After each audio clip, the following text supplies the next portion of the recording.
Sir देखिए, frankly speaking मैं थोड़ा-सा इससे डिसएग्री करना चाहूँगा क्योंकि I have seen plenty of examples जिसमें कई सारे इंजीनियर्स हैं, कई सारे डॉक्टर्स हैं, ट्रू। कई सारे इवन मैं अगर आप हैरान हो तो सिंपल बीए होल्डर्स भी हैं, जिन्होंने ना सिर्फ सीएसएस पास किया, एस किया है। I know them.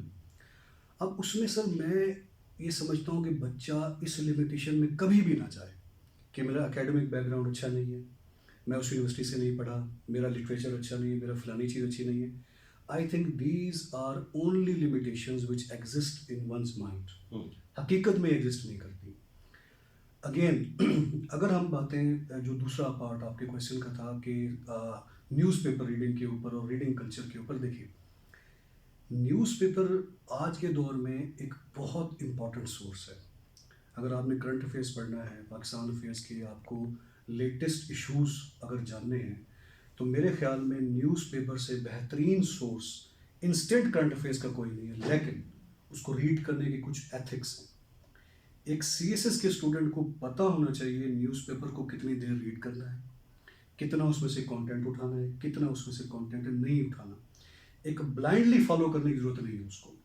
तो उसमें मैं ज़्यादातर बच्चों को ये रिकमेंड करता हूँ कि आप सबसे पहले तो पाकिस्तान की जो मेजर इश्यूज़ हैं उन पे एक नज़र डालें। ये जो डेली पॉलिटिकल चपकलिश हो रही है, इसके ऊपर बात करने की ज़रूरत नहीं है, ना ही उनको पढ़ने की ज़रूरत है। सीपेक में कोई न्यू इन्वेंशन हुई है, पाकिस्तान के रिलेशंस रिगार्डिंग इंडिया, पाकिस्तान के रिलेशंस रिगार्डिंग यूएसए, कोई न्यू इनोवेशन हुई है, उसके ऊपर गहरी नज़र रखें।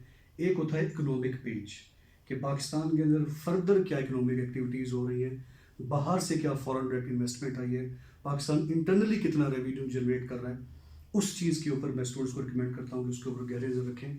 और एक पेज होता है सर इंटरनेशनल पेज कि what is going around in the current affairs across the world and how Pakistan is getting connected with the world, पूरी करंट अफेयर्स के जुमले में ये 3 सेगमेंट्स।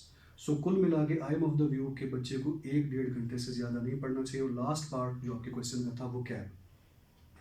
सर देखिए, वोकैब 2 तरह की होती है। एक वोकैब होती है सेट वोकैब कि जो हम जीआरई के वर्ड्स हैं वो बच्चों को लिस्ट दे देते हैं, बुक्स देते हैं, उनको तैयार करें, सेंटेंस बनाएं, चेक करें और राइटिंग भी लिखें। एक होती है जिसको मैं कहता हूँ रैंडम वोकैब। रैंडम वोकैब वो होती है जो मैंने कोई मैगजीन पढ़ ली, मुझे 2-4 अल्फाज मिल गए, मैंने कोई न्यूज़पेपर पढ़ लिया, मुझे 2-4 अल्फाज वहाँ से मिल गए। रैंडम वोकैब इतनी ही इंपॉर्टेंट है जितनी कि सेट वोकैब है। सो उसका बेहतरीन तरीका, जिस तरह सर आपने अर्ज़ किया कि फॉर एग्जांपल मैंने कोई 5-6 अल्फाज, मैंने न्यूज़पेपर पढ़ा, मुझे कोई 5-6 आई केम अराउंड 5-6 न्यू वर्ड्स, तो उनको मैं उठा के, डिक्शनरीज का दौर ख़त्म हो गया, मोबाइल के अंदर lot of dictionaries are available, उधर ही सर्च किया, वहाँ पे मीनिंग लिख लिया और उसको जहन में 2-3 बार रिकॉल किया, and it becomes the part of one's permanent memory pool. तो ये जो रूटीन वो कैब है, ये मेरा ख्याल बच्चों को साथ साथ कैरी करनी चाहिए क्योंकि ये एक लाइफ टाइम एसेट है। इवन अभी भी मैं अगर कोई चीज़ पढ़ता हूँ, मेरे सामने कई न्यू वर्ड्स आते हैं, तो मैं उनको अपनी परमानेंट वो कैब का हिस्सा बनाने की कोशिश करता हूँ।